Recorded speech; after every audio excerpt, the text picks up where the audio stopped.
Class 10th chapter 8 introduction to trigonometry, most important topic in a maths. If you want to carry on the maths in a higher level, तो आपको यार trigonometry को बहुत deep में study करनी है, इतनी डीप में स्टडी करनी है ट्रिगोनोमेट्री। अगर आप मतलब अपर लेवल पर जाना चाहते हैं तो ये जो वीडियो रहेगा ये पूरा ट्रिगोनोमेट्री क्यों रिक्वायरमेंट हुई, क्या ट्रिगोनोमेट्री रेशियोज होते हैं, ये बच्चे लोग सुनते रहते हैं साइन कॉस टेन का मीनिंग नहीं पता एक्चुअली में क्या है, तो इसमें कवर करेंगे बहुत डीप में। केवल इंट्रो पार्ट है और वही बच्चे देखें जो डीप में पढ़ना चाहते हैं, जिनके अंदर लॉजिक, जो केवल मार्क्स चाहते हैं या मतलब केवल, तो उनके लिए मैं सॉल्यूशन अपलोड कर दूँगा, उसको देखें।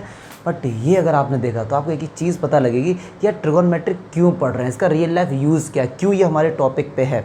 तो ये सारी बहुत इंपॉर्टेंट चीज़ें हैं जो हम लोग इसमें कवर करेंगे।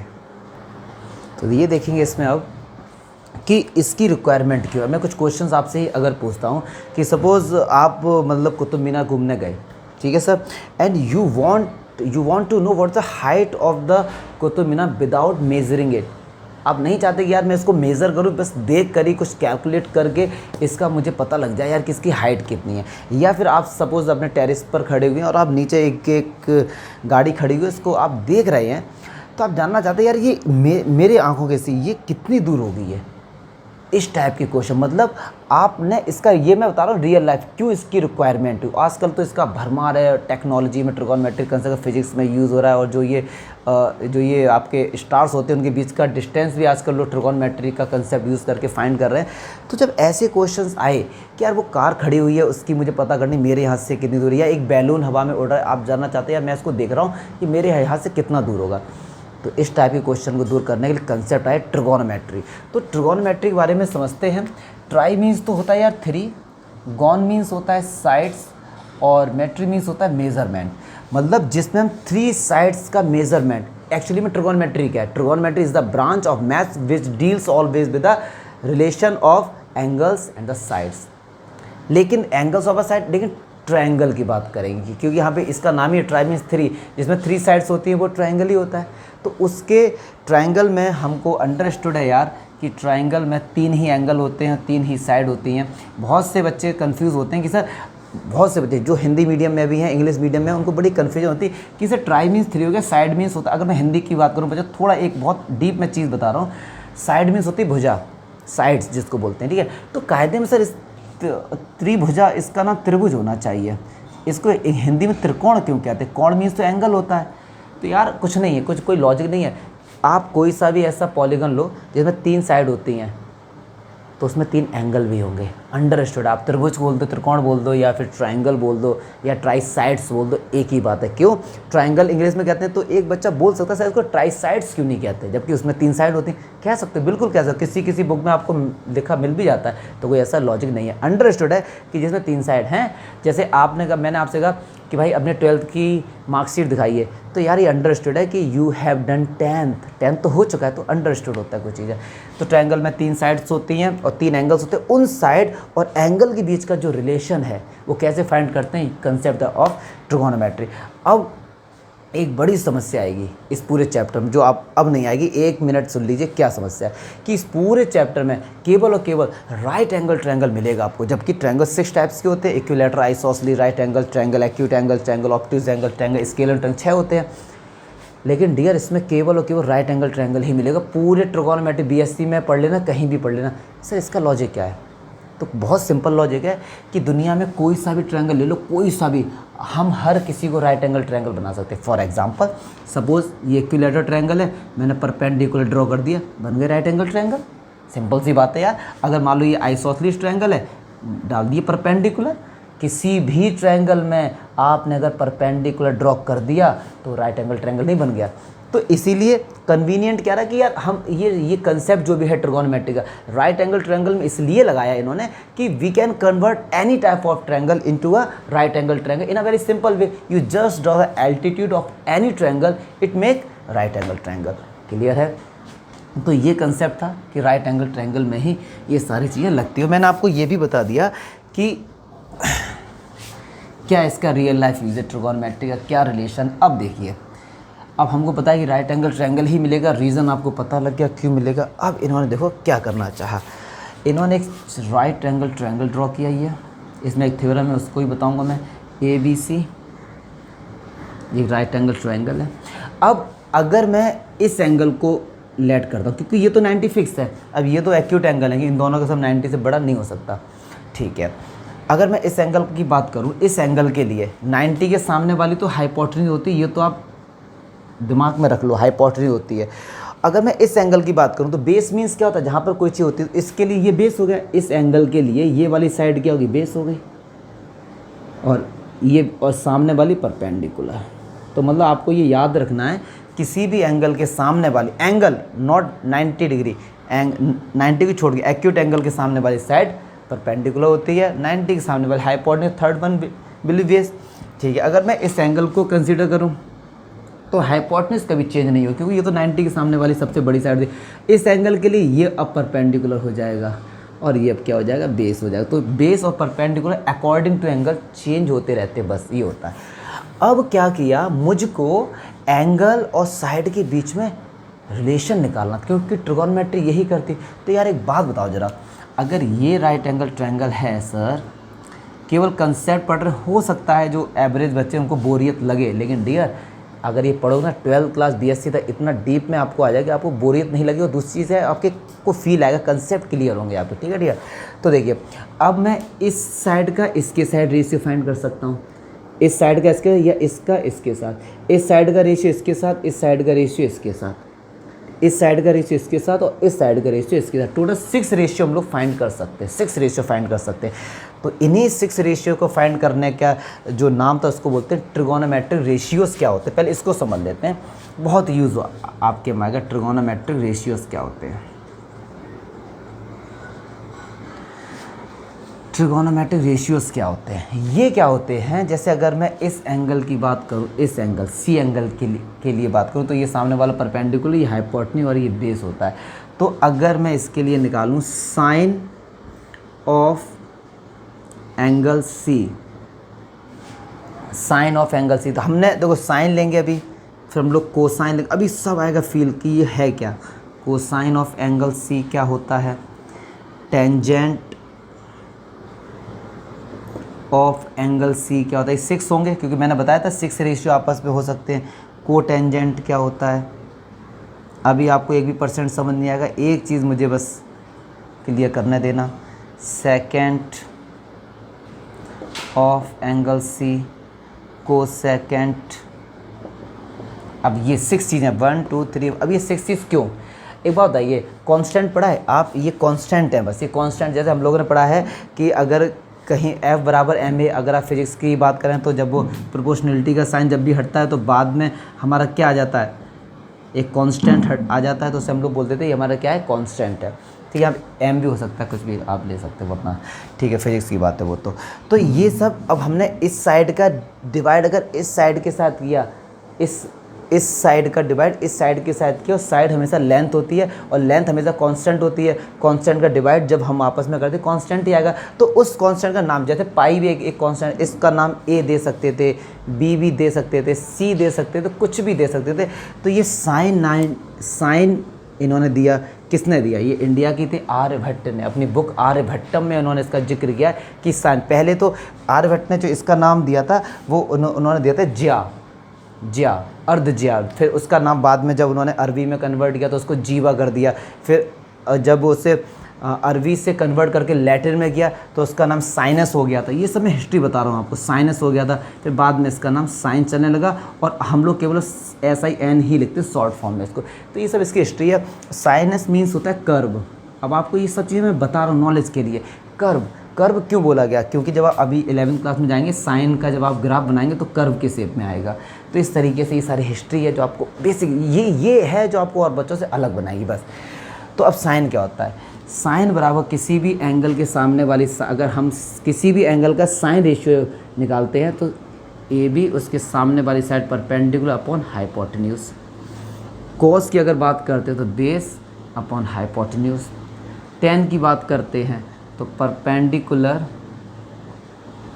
अपॉन, अच्छा देखिए साइन का उल्टा, ओहो साइन कहाँ सही है, साइन का उल्टा क्या होता है हमारा, कोसेकेंड होता है। तो इसका एकदम उल्टा कर देना, ये इसका उल्टा होता है, ये इसका उल्टा होता है, ये इसका होता है, जस्ट इनके रेसिप्रोकल कर देना। तो AC/AB, सेकंड किसका होता है, कॉस का होता है, तो ये AC/BC और ये BC/AB। अब देखिए 6 रेशियो आ गए, इस साइड का इसके साथ, इस साइड का इसके साथ, इस साइड का, मतलब आपस में 6 रेशियो केवल हो सकते थे। इन 6 रेशियो के आंसर हमेशा कांस्टेंट आएंगे। तो उन कांस्टेंट का नाम क्या दिया गया, साइन, कोसाइन, टेंजेंट, कोटेंजेंट, सेक। इसकी शॉर्ट फॉर्म में कॉस, टेन, कॉट, सेक, कोसेक, अभी हम लोग सब पढ़ेंगे, अभी चिंता नहीं करिए। तो अब लेकिन सर प्रॉब्लम ये हो गई, हम याद कैसे करें कि ये सर हम भूल जाएंगे सर साइन में किसका रेशियो लेना है किस में। तो बहुत ही सिंपल, बहुत ही मज़ा भी आएगा इसमें आपको। तो सिंपल सा याद करने का तरीका है, पाकिस्तान भूखा प्यासा जो कि है, हिंदुस्तान हरा भरा जो कि है। अब ये क्या सर, ये क्या मतलब, P for perpendicular, B for base, P for perpendicular, H for hypotenuse. तो इसके ऊपर लिखते हैं साइन, इसके ऊपर लिखते हैं कॉस, इसके ऊपर लिखते हैं, ये शॉर्ट फॉर्म है, ठीक है। और ये कॉट, सेक एंड कोसेक। अगर आप पूछे साइन क्या होता है, साइन होता है इस किसी भी एंगल की बात करें, इस एंगल के लिए हम लोग निकाल सकते हैं। तो साइन होता है परपेंडिकुलर अपॉन हाइपोटेन्यूज। तो हमने सी के लिए निकाला, सी के लिए परपेंडिकुलर AB और हाइपोटेन्यूज क्या है AC। अगर मैं बात करूँ सेक के लिए, सेक के लिए होगा H/B, और ऐसे करेंगे ना फिर, तो सेक के लिए क्या होगा H/B, मतलब हाइपोटेन्यूज अपॉन बेस। तो C के लिए हाइपोटेन्यूज AC/बेस BC। तो देखो AC/BC सेकंड के लिए। तो ऐसे कई सारे हैं। पाकिस्तान भूखा प्यासा, हिंदुस्तान, पापा बीड़ी पियोगे, हाँ बेटा, मतलब बेटा बिगाड़ रहा पापा को, देख रहे हो, पापा बीड़ी पियोगे, हाँ बेटा, ठीक है। प्यारे बेटा पप्पू हर हर बोल, किसी तरीके से भी याद कर सकते हो। आपको बस ये चीज़ें याद करनी, या तो PBP, HHB जैसे भी याद कर सकते हो, बस ये आपको याद करना। तो आपको फाइनली मैं ये बता दूँ, ये सब चीज़ लिख लेना कि साइन ऑफ एंगल A को इतना बड़ा ना लिख के, साइन ऑफ एंगल C को इतना बड़ा ना लिख के, साइन C भी लिख देते हैं। साइन C बराबर AB/AC। Cos sine of angle C ना लिख के कॉस C लिख देते हैं। ऐसी टेन C, ये सब शॉर्ट फॉर्म है, cot C, sec C and cosec C, ये शॉर्ट फॉर्म लिखते हैं। तो कभी ऐसा मत समझना कि साइन C है तो साइन का क्या C के साथ मल्टीप्लाई हो रहा है, बिल्कुल नहीं हो रही। साइन का एक एंगल, क्योंकि साइन क्या होता है एक्चुअली में, ये रेशियो बता रहे हैं किसके बिहाफ में, इसके बिहाफ में। क्यों, अगर इसको एंगल लोगे तो परपेंडिकुलर चेंज नहीं हो जाएगा।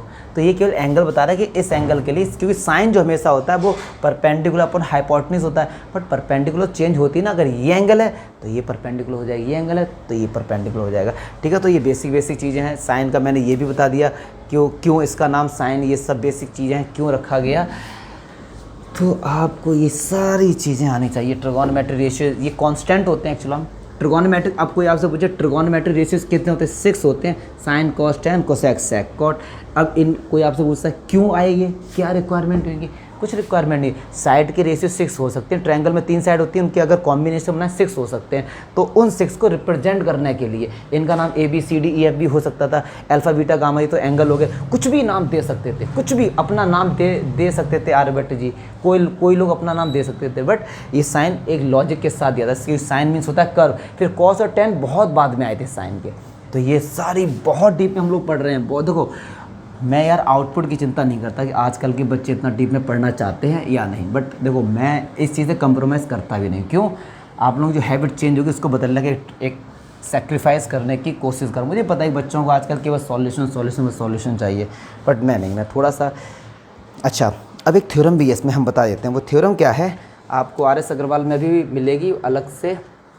वो ये कह रहे हैं कि जो एंगल्स होते हैं, जो ट्रिगोनोमेट्रिक रेशियोज़ होते हैं, जैसे साइन, कॉस, टेन, किसी भी, तो वो कभी भी एंगल के साइज़ पर डिपेंड नहीं करते हैं, कभी भी।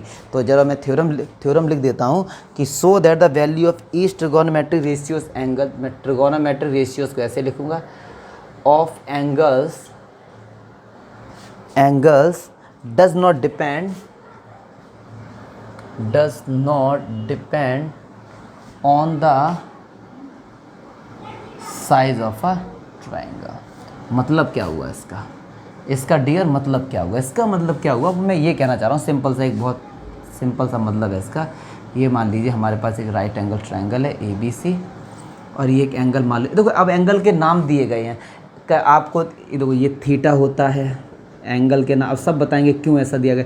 ये बीटा होता है, ये गामा होता है, ठीक है, ये सारी चीज़ें आपको आने की, अल्फ़ा होता है, इतने ही पता लग जाए आपको तो भी बहुत है। इतने में ये एंगल के नाम को रिप्रेजेंट करने के तरीके यहाँ पे ए बी सी भी दे सकते थे। जैसे ए बी सी डी क्या है, ए बी सी डी जो हमारा है अल्फ़ाबेट है इंग्लिश के, ऐसे अल्फ़ा बीटा गामा चीटा साई ओमेगा, ये सब क्या है ग्रीक के अल्फ़ाबेट है। टोटल 24 होते हैं और पाई जो होता है वो 16th नंबर पे आता है इसमें, ठीक है। तो ये छोटी छोटी चीज़ें जो आपको आनी थी। एंगल के नाम किसी तरीके से रिप्रेजेंट कर सकते हैं, क्योंकि मैथ्स का जो भी ज़्यादातर कंसेप्ट था ग्रीक टाइम पे ज़्यादा हुआ था, तो उन्होंने अपनी लैंग्वेज को यार हर कोई प्रेफर करता है। तो मान लो डियर कि ये एंगल थीटा है, आप सी भी बोल सकते, कोई दिक्कत नहीं, मैं आपको फैमिलियर कर रहा हूँ कि भैया ये आगे जाके मिलेगा। अच्छा, अब क्या किया मैंने, इस ट्रायंगल को और थोड़ा सा आगे बढ़ा दिया, ये सही, ये भी परपेंडिकुलर मैंने ड्रॉ कर दी, A B C D and ये हु इज कॉलिंग, तो ठीक है जी। अच्छा, तो अब क्या कहना चाहते हो, देखो ये भी राइट एंगल ट्रायंगल, इस राइट एंगल ट्रायंगल के लिए ये है थीटा, इस राइट एंगल ट्रायंगल में भी देखो ये थीटा आ रहा है। तो कह रहे हैं इस ट्रिगोनोमेट्रिक इस एंगल का रेशियो फाइंड करेंगे। अब इस ट्रायंगल के लिए, बड़े वाले ट्रायंगल के लिए और छोटे वाले ट्रायंगल के लिए क्या कुछ अलग होगा, क्योंकि ये ट्रायंगल बड़ा है ये ट्रायंगल छोटा है, ऐसा कुछ भी नहीं होता। मतलब आपको हम प्रूफ करके दिखाएंगे, मैं इन सब चीज़ों पर बिलीव नहीं करता हूँ। प्रूफ करते हैं इस चीज़ को कि अभी आप खुद समझ जाएंगे क्या कहना चाह रहा है ये थ्योरम। अगर मैं बात करूं triangle A B C 6 chapter आपको आना चाहिए, सिमिलर ट्रायंगल होगा। क्यों होगा, ये एंगल इसके बराबर है, ये एंगल इसके बराबर करस्पॉन्डेंस है, तो ए की जगह क्या आएगा ई और बी की जगह क्या आएगा डी और सी। तो कोई भी दो ट्रायंगल अगर सिमिलर होते हैं तो उनकी साइड का रेशियो क्या होता है,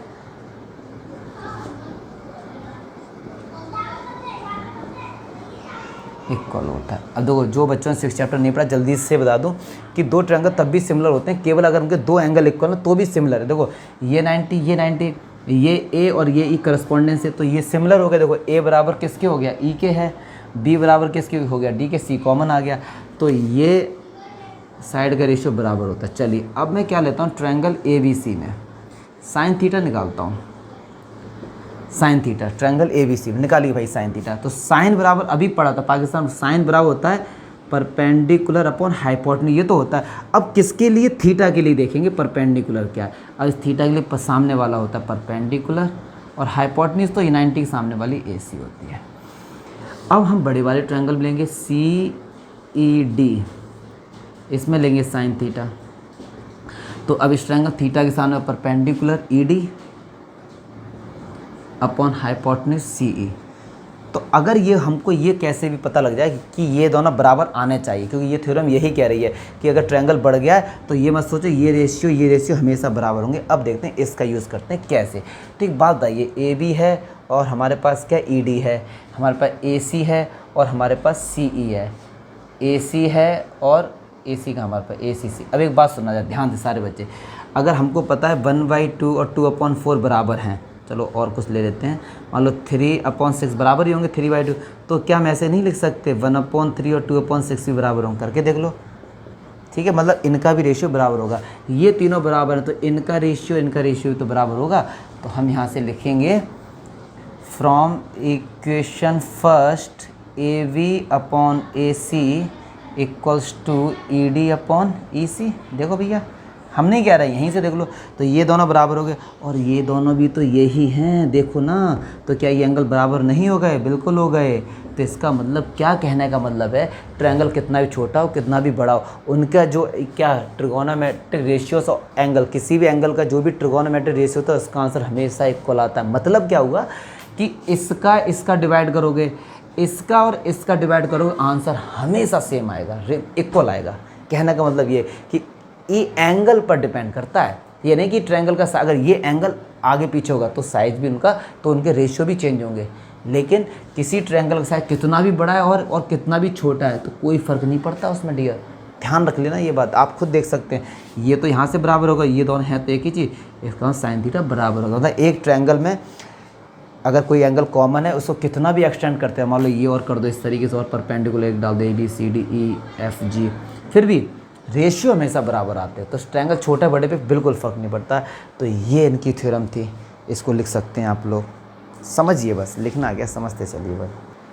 अब देखिए जैसे छोटी छोटी चीज़ और देख लेते हैं, जैसे कहीं पे लिखा मान लो साइन ए का होल स्क्वायर, तो हम इसको शॉर्ट फॉर्म में ये भी लिख सकते हैं साइन स्क्वायर, साइन ए का होल स्क्वायर या साइन स्क्वायर एक ही बात होती है। बट डियर इसको ऐसे मत लिख देना कि साइन ए स्क्वायर, नहीं ये एंगल का स्क्वायर होगा, तो ये नहीं हो सकता, ये और ये एक ही बात होता है, ठीक है जी। अच्छा, और एक चीज़ छोटी छोटी बात है जो आपको समझनी है इस इंट्रो पार्ट में, क्या कि अगर साइन थीटा जो होता है, ठीक है, और कोसेक थीटा ये उल्टे होते हैं एक दूसरे के, ये आपको बातें समझने की है। साइन अभी मैंने बताया था, क्योंकि अगर मैंने आपसे कहा कि ये थीटा है, मान लो ये पी और एच का रेशियो होता है साइन, और एच अपॉन पी का रेशियो होता है कोसेक, तो ये उल्टे होते हैं एक दूसरे के। तो ये बातें आपको समझनी है, आपको समझते चलना है, ठीक है, कि साइन का उल्टा क्या होता है, कोसेक होता है, कॉस का उल्टा क्या होता है, सेक होता है। मतलब कॉस को हम लोग कहीं पे यूज़ करते, कॉस थीटा की जगह हम लोग 1/sec थीटा यूज़ कर सकते हैं, या फिर उल्टा भी कह सकते हैं कि सेक थीटा की जगह हम लोग 1/cos थीटा भी यूज़ कर सकते हैं। क्लियर है? ऐसे ही टेन थीटा की जगह हम लोग 1/cot थीटा यूज़ कर सकते हैं, या फिर cot थीटा की जगह हम लोग 1/tan थीटा भी यूज़ कर सकते हैं। और एक चीज़, tan थीटा का फॉर्मूला एक और होता है, sin theta upon cos theta का अगर आप डिवाइड करेंगे ना तो ये आएगा। ये चीज़ें मैं बता भी देता हूँ यार कैसे आएगा, ठीक है, बता भी देता हूँ ये मैं। देखिए एक छोटा जल्दी से एक ट्रायंगल ले लेते हैं, बहुत प्यार से समझते हैं, जल्दबाजी नहीं करेंगे, लेंदी होने दो, बहुत टाइम है। चलिए ये है, अगर मैं आपसे कहूँ यहाँ से साइन थीटा निकालो, तो sine theta P upon H कितना AC। मैंने आपसे कहा यहाँ से कॉस थीटा निकालो, तो कॉस थीटा कितना होगा B अपॉन H। मैंने आपसे कहा यहाँ से टेन थीटा निकालो, तो यार एक बात सुनो, टेन होता है P अपॉन B। आप लोग समझ गए हो ना, P अपॉन B, जो पाकिस्तान भूखा पैसा देख लेना। अच्छा, अब मैंने कहा कि साइन थीटा का और कॉस थीटा का डिवाइड कर दो, तो देखो AC से AC कट जाएगा, कितना आएगा AB अपॉन BC नहीं आएगा। और क्या ये टेन थीटा नहीं है सर, देख लो। तो क्या हम टेन थीटा को साइन और कॉस का रेशियो नहीं बोल सकते? एक चीज़ और, अगर यहाँ थीटा का यूज़ किया है तो हर जगह थीटा होगा, यहाँ पे दूसरा एंगल मत घुसेड़ देना भैया, बीटा सीटा कुछ भी, थीटा है तो पूरे में थीटा होगा, ए है तो पूरे में, एक एंगल के नेम है, कंफ्यूज मत होना। अच्छा, कहीं पर 1/sin थीटा लिखा है तो आप इसको ये लिख सकते हैं साइन थीटा की पावर -1, बट ऐसे मत लिख देना साइन इनवर्स थीटा, ये नहीं, ये इनवर्स होता है, ये हम लोग 11th क्लास में, 12th क्लास में, और हाँ 12th क्लास में हम लोग पढ़ेंगे इसको, ठीक है। तो ऐसे नहीं लिखते हैं इसको, आपस में इस तरीके से हम लोग लिख देते हैं। अच्छा जी, अब कुछ क्वांटिटी हैं, आइडेंटिटीज़ हैं, वो हम लोग आगे के इंट्रो पार्ट में देख लेंगे, क्योंकि अब इसमें हम लोग एग्जाम्पल भी कवर करूँगा मैं नेक्स्ट वीडियो में। इसमें तो केवल इंट्रो पार्ट रहा। तो फाइनली बता दूं आपको कि ट्रिगोनोमेट्री रेशियो, जल्दी से ओवरव्यू देता हूं। ट्रिगोनोमेट्री रेशियो हमारे जो होते हैं सर, वो केवल हाइट, मतलब किसी हाइट फाइंड करनी है, हम यहाँ पर खड़े हैं तो मतलब किसी भी ट्रायंगल में कि उनके जो साइड्स और एंगल के बीच में एक रिलेशन होता है, वो ट्रिगोनोमेट्री थ्रू निकालते हैं। अगर कोई फाइनली आप पूछे ये साइन कॉस टेन है क्या यार, ये तो बताओ सर क्या है, ये कुछ नहीं है डियर, ये कांस्टेंट है। मतलब जब हमने आपसे कहा कि ये एक ट्रायंगल है, राइट एंगल ट्रायंगल, इनकी साइड का रेशियो बताओ, तो यार ये लेंथ होगी, मैं कह रहा हूँ 2 या 3, 2 या 1 होगी, तो इसका आंसर क्या आएगा 2/1, कांस्टेंट ही तो आएगा। तो हर बार कांस्टेंट को एक नाम दे दिया, बार बार कांस्टेंट, जैसे के पढ़ते हैं इसमें नाम दे दिया, साइन या कॉस टेन सेक, ये नाम दे दिए। क्यों दिए गए ये भी मैंने आपको बता दिया, ठीक है जी। कि सर हमेशा राइट एंगल ट्रायंगल ही क्यों सिलेक्ट किया, वो भी बता दिया। किसी भी ट्रायंगल को राइट एंगल ट्रायंगल में कन्वर्ट कर सकते हैं, ठीक है। Last time sine cos tan क्या है, किसी भी ट्रिगोनोमेट्रिक किसी भी राइट एंगल ट्रायंगल में उनकी जो साइड्स को आपस में डिवाइड करके जो भी आंसर आता है उस आंसर को रिप्रेजेंट करने के साइन कॉस टेन इनको यूज़ किया गया। ये ट्रिगोनोमेट्रिक रेशियोज़ हैं, ये हमेशा एंगल्स के होते हैं और ये एंगल पर डिपेंड करते हैं। अगर ये थीटा है, देखो मैं एक चीज़ बता दूँ, अगर ये थीटा है मान लीजिए और ये बीटा है, तो ये ABC है। तो अगर मैं आपसे पूछूं साइन थीटा बताओ साइन बीटा, क्या सेम आएंगे? बिल्कुल नहीं आएंगे। तो देखो साइन थीटा फॉर्मूला वही रहेगा, परपेंडिकुलर अपॉन हाइपोटेन्यूज, बस थीटा के लिए परपेंडिकुलर क्या रहता है AB, हाइपोटेन्यूज सेम रहेगी। अब साइन बीटा के लिए परपेंडिकुलर क्या है BC। तो कहने का मतलब ये है कि ये ट्रिगोनोमेट्रिक रेशियोज ऑफ एंगल, ये एंगल पर भी डिपेंड करते हैं, एंगल पे, ठीक है ना। एंगल चेंज होगा तो परपेंडिकुलर बेस चेंज होते, हाइपोटेन्यूज कभी भी चेंज नहीं होती। इतना ही है और कुछ नहीं। अब सीधे एग्जांपल करेंगे, क्वेश्चंस करेंगे। हाँ, आगे जो आइडेंटिटीज़ वगैरह हैं कि sine square theta cos square theta की वैल्यू 1 होती है, वो हम लोग आगे वाले उसमें देखेंगे। इसमें तो केवल इतना ही है। तो ये इंट्रो पार्ट मेरी तरफ से हुआ। फिर भी मैं एक बड़े हम्बल रिक्वेस्ट करता हूँ कि इंट्रो पार्ट में क्या चीज़ क्लियर नहीं मुझे ज़रूर कमेंट में करना। इसलिए नहीं करना कि यार कि मैं एक और वीडियो अपलोड, इसलिए करेंगे कि जो मेरा एम है कि बच्चों को ये जो बेसिक चीज़ें जो कोई नहीं बताता, सीधे सब लोग एक्सरसाइज पर जाते हैं, वो दूर करना है मुझे, चाहे कुछ भी हो जाए, वो आपका दूर होगा, आपको इंटरेस्ट जगाऊंगा मैं। तो मैं ट्राई करता हूँ। कुछ भी अगर आपको ऐसा लग रहा है तो आप जरूर मुझे शेयर करें, सर ये क्लियर नहीं है। ओके।